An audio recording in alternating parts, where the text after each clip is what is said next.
আসসালামু আলাইকুম। আরবিডি নিউজের সর্বশেষ আন্তর্জাতিক সংবাদে সবাইকে আমন্ত্রণ জানাচ্ছি। সঙ্গে আছি আমি রাজীব। প্রথমেই জেনে নেওয়া যাক কি থাকছে এখনকার সংবাদে। জো বাইডেনের $1,90,000 করোনা প্যাকেজ সিনেটে পাশ। ইয়েমেনে চলছে রক্তক্ষয়ী যুদ্ধ, লড়াই চলছে শেষ ঘাঁটিতে। ইরাকে বিদেশি হস্তক্ষেপের আবারও বিরোধিতা করলেন ইরানের প্রেসিডেন্ট। নেতানিয়াহুর বিরুদ্ধে টানা ৩৭তম সপ্তাহ ধরে চলছে বিক্ষোভ। এবং সর্বশেষ থাকছে ভারতে আশ্রয় নেওয়া পুলিশ সদস্যদের ফেরাতে মরিয়া মিয়ানমার। এতক্ষণ প্রধান অংশগুলো শুনলেন, এখন বিস্তারিত। তবে তার আগে রিকোয়েস্ট থাকবে ভিডিওটিতে একটি লাইক দিয়ে সাথেই থাকুন। জো বাইডেনের $1,90,000 করোনা প্যাকেজ সিনেটে পাশ। কোভিড-19 মোকাবেলায় মার্কিন প্রেসিডেন্ট জো বাইডেনের ঘোষিত $1,90,000 করোনা তহবিল কংগ্রেসের উচ্চকক্ষে সিনেটে অনুমোদন পেয়েছে। আইনটি চূড়ান্ত অনুমোদনের জন্য মার্কিন প্রতিনিধি পরিষদে পাঠানো হয়েছে। শনিবার সকালে মার্কিন সিনেটররা 50/49 ভোটে আইনটি পাশ করেন। এর আগে বেশ কয়েকটি সংশোধনী নিয়ে কাজ করেন তারা। প্যাকেজটি সিনেটে অনুমোদন পাওয়ার পর মার্কিন প্রেসিডেন্ট জো বাইডেন অগ্রগতির আরেকটি বড় পদক্ষেপ হিসাবে উল্লেখ করেছে। এ সময় তিনি আবারও দেশবাসীর জন্য কাজ করার প্রতিজ্ঞা ব্যক্ত করেন। রিপাবলিকান সিনেটররা বলছেন বিশাল এই ত্রাণ তহবিল অপ্রয়োজনীয় এবং করোনা মহামারীর সাথে এটি সম্পৃক্ত নয়। তবে এই বিলে ডেমোক্র্যাটদের বিভিন্ন বিষয়কে প্রাধান্য দেওয়া হয়েছে বলে এর আগে দাবি করেন বেশ কয়েক রিপাবলিকান সদস্য। ডেমোক্র্যাটরা জানায় ভ্যাকসিন কার্যক্রম এবং করোনা পরীক্ষাকে আরও গতিশীল এবং অর্থনীতিকে স্থিতিশীল করতেই এই প্রণোদনা প্যাকেজের পরিকল্পনা করা হয়েছে।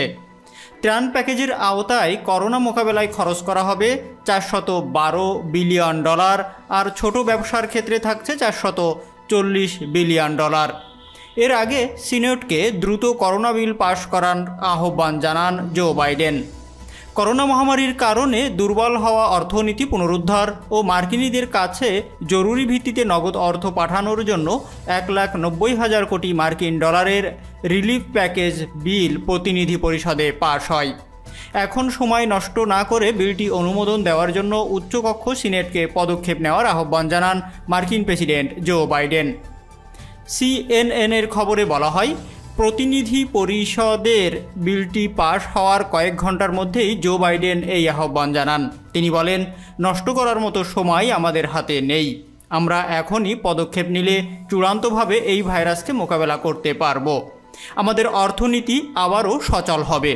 উল্লেখ্য, গত শনিবার বাইডেনের $1,90,000 কোটি মার্কিন রিলিফ প্যাকেজ বিল প্রতিনিধি পরিষদে পাশ হয়েছে। বিলটি 219/212 ভোটে বিলটি পাশ হয়। বাইডেনের পরিকল্পনা অনুযায়ী করোনার কারণে আর্থিক সংকটে থাকা মার্কিন পরিবারগুলো এককালীন $1,400 করে পাবেন। এ খাতে বরাদ্দ হবে $1,00,000 কোটি। এছাড়া করোনা মহামারী মোকাবেলায় $41,500 কোটি এবং ক্ষুদ্র ব্যবসা প্রতিষ্ঠানের জন্য দেওয়া হবে $44,000 কোটি। নতুন বাইডেন প্রশাসনের জন্য এই পরিকল্পনাকে এখন অগ্রাধিকার দেওয়া হচ্ছে। বিলে কোভিড-19 এর টিকাদান কার্যক্রম এবং রোগ শনাক্তের পরীক্ষার গতি আরও বাড়ানোর কথা বলা হয়েছে।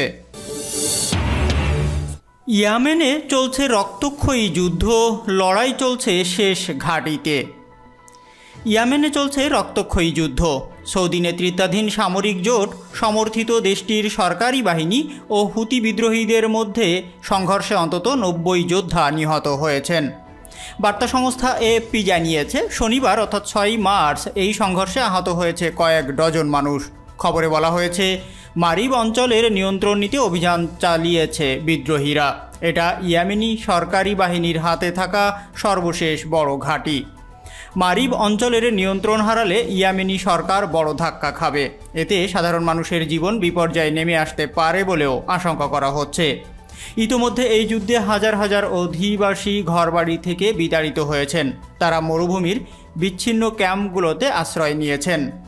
তেল সমৃদ্ধ দেশটিতে শনিবারের সংঘর্ষে সরকারি বাহিনীর 32 যোদ্ধা নিহত হন।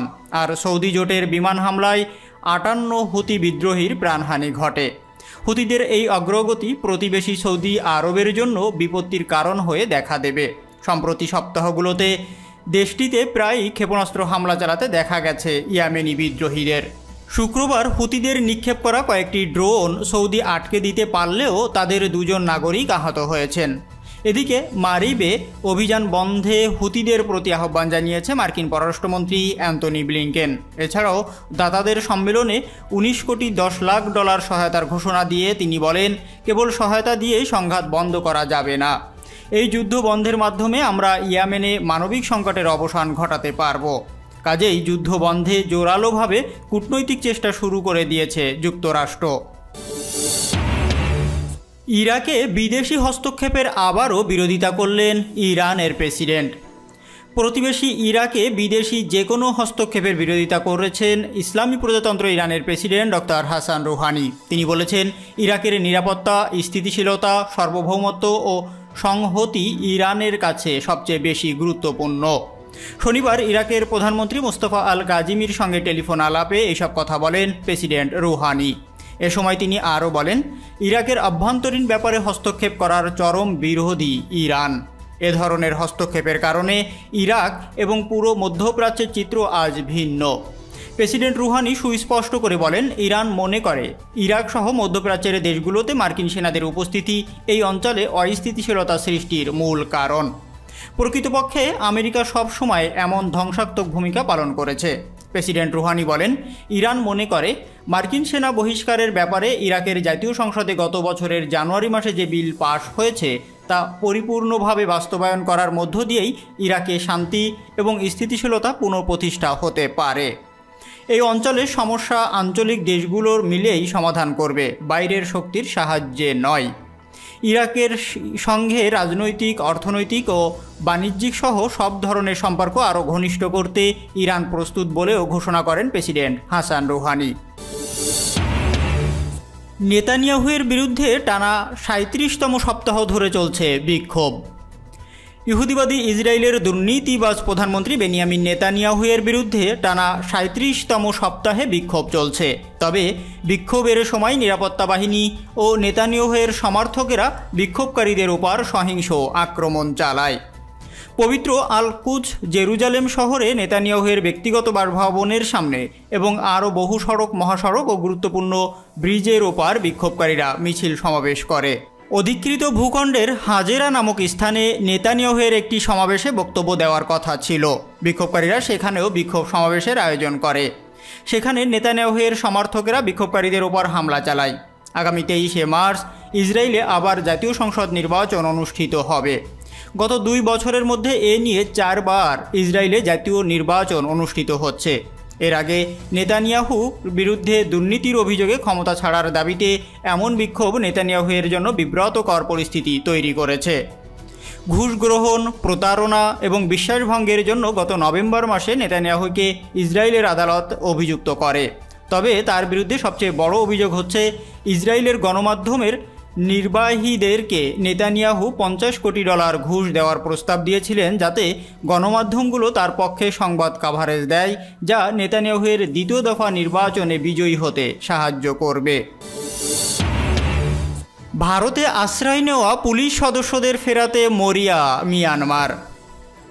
বিতর্কিত সামরিক সরকারের নির্দেশে পালনে অস্বীকৃতি জানিয়ে আশ্রয়ের আশায় ভারতে পালিয়ে যাওয়া পুলিশ সদস্যদের ফেরাতে মরিয়া মিয়ানমার। সম্প্রতি ওইসব পুলিশ সদস্য সপরিবারে তাদের দেশে আশ্রয় নিয়েছে বলে জানিয়েছে নয়াদিল্লি। খবর বিবিসি নিউজের। বিষয়টি নিয়ে এরই মধ্যে ভারতকে পাঠানো এক চিঠিতে মিয়ানমার বন্ধুত্বপূর্ণ সম্পর্ক অটুট রাখার জন্য ওইসব কর্মকর্তাকে ফেরত পাঠাতেও বলেছে। এর আগে ভারতের উত্তর পূর্বাঞ্চলীয় রাজ্য মিজোরামের চাম্পাই এবং সারচিপ জেলার সীমান্ত দিয়ে দেশটিতে প্রবেশ করেন মিয়ানমারের 19 পুলিশ সদস্য। স্পর্শকাতর ইস্যু হওয়ায় তাদের নাম প্রকাশ করা হয়নি। তবে তারা সবাই মিয়ানমারের পুলিশের নিম্নপদস্থ সদস্য এবং ভারতে প্রবেশের সময় পুরোপুরি নিরস্ত্র ছিলেন বলেও নিশ্চিত করা হয়েছে। মিয়ানমার থেকে আরও অনেকে সীমান্ত পেরিয়ে আসতে পারেন বলেও ধারণা ভারতীয় কর্তৃপক্ষের। বিশ্লেষকদের মতে বর্তমানে দেশ দুটির মধ্যে প্রায় 1643 কিলোমিটারের অভিন্ন স্থল সীমান্ত রয়েছে। মূলত সেখান দিয়ে প্রায় দেশ দুটির জনগণ অবৈধভাবে এক দেশ থেকে অন্য দেশে যাতায়াত করে থাকেন। গত মাসে সামরিক অভ্যুত্থানের পর থেকেই উত্তাল অবস্থা বিরাজমান মিয়ানমারে। বিক্ষোভ দমাতে মরিয়া নিরাপত্তা বাহিনীর গুলিতে অন্তত ৫৫ জন আন্দোলনকারী নিহত হয়েছে। বিভিন্ন আন্তর্জাতিক গণমাধ্যমের প্রতিবেদনে বলা হয়, এখনও বিক্ষোভকারীরা তাদের অবস্থানে অনড়। শনিবারও ইয়াঙ্গুনে বিক্ষোভকারীদের ছত্রভঙ্গ করতে পুলিশ টিয়ারশেল, রাবার বুলেট ও স্ট্যান্ড গ্রেনেড নিক্ষেপ করেছে। তবে নতুন করে কোনো প্রাণহানির খবর পাওয়া যায়নি। গত ১ ফেব্রুয়ারি সামরিক অভ্যুত্থানের পরপরই মিয়ানমারের সরকারি কর্মকর্তা, কর্মচারী, চিকিৎসক, স্বাস্থ্যকর্মী, শ্রমিক, শিক্ষক, শিক্ষার্থী সহ সর্বস্তরের পেশাজীবীরা কাজে ইস্তফা দিয়ে রাজপথে বিক্ষোভ শুরু করেন। শান্তিপূর্ণ এই বিক্ষোভ অত্যন্ত সহিংসভাবে দমনের চেষ্টা চালাচ্ছে সামরিক সরকার। ভিডিওটি যদি ভালো লাগে অবশ্যই লাইক করবেন এবং কমেন্টস করে জানিয়ে দিবেন এই সকল বিষয়ের উপর আপনার মূল্যবান মতামত। আর অবশ্যই আপনার পরিবার ও বন্ধুবান্ধবের ভিতর ভিডিওটি শেয়ার করে দেবেন। আল্লাহ হাফেজ।